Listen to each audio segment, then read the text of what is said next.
Assalamualaikum warahmatullahi wabarakatuh. Halo semuanya, sebelumnya izin memperkenalkan diri, nama saya Leni Permana dari kelas 3B dengan NIM 44432200023 dari Program Studi Ilmu Perikanan Fakultas Pertanian Universitas Sultan Agung Tirtayasa. Di sini saya akan membuat video presentasi di mana materi yang saya dapat yaitu tentang pengawetan. Pengawetan ini adalah materi dari mata kuliah biologi kimia. Silahkan disimak.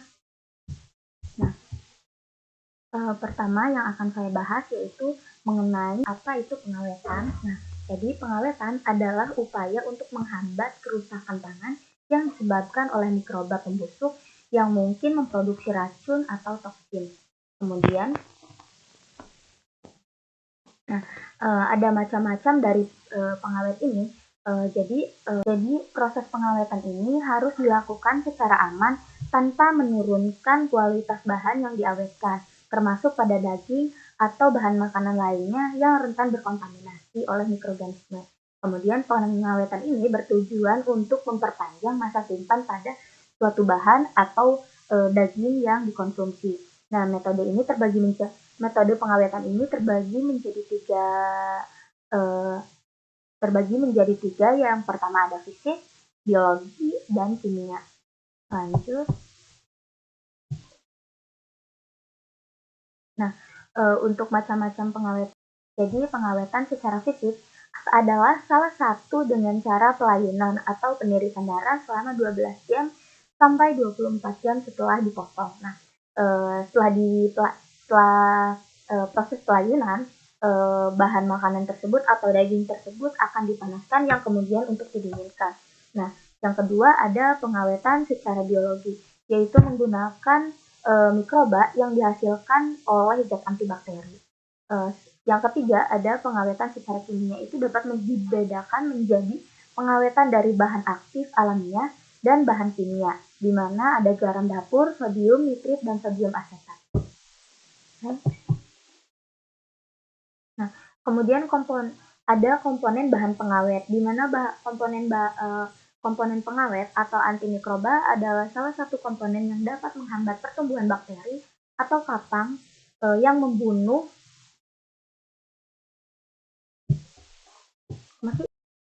Nah, kemudian ada komponen bahan pengawet, di mana komponen pengawet atau antimikroba adalah suatu komponen yang dapat menghambat pertumbuhan bakteri atau kapang. Jadi, zat aktif yang terkandung dalam berbagai jenis ekstrak tumbuhan diketahui dapat menghambat beberapa mikroba patogen maupun perusak makanan. Zat aktif tersebut dapat berasal dari bagian tumbuhan seperti biji, buah, rimpang, batang, dan daun umbi. Next.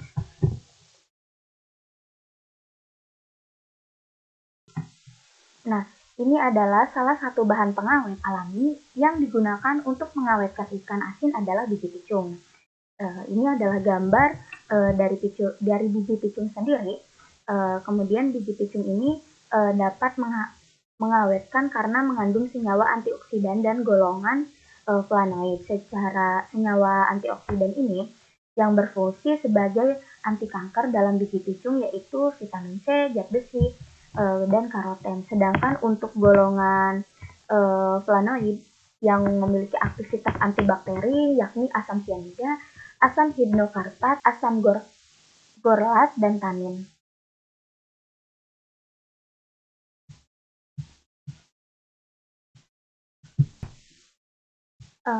Next. Nah, dampak negatif yang ditimbulkan oleh bahan pengawet tambahan biasanya bersifat akumulatif di dalam tubuh. Nah, dampak ini muncul dari level ringan hingga berat. Nah, biasanya terjadi seperti iritasi, mual, muntah, pusing, keracunan, hingga kematian. Next. Nah, ini adalah sumber referensi yang saya pakai. Nah, sekian dan terima kasih. Itulah video presentasi yang sudah saya paparkan. Kurang dan lebihnya mohon maaf. Wabillahi taufiq wal hidayah. Wassalamualaikum warahmatullahi wabarakatuh.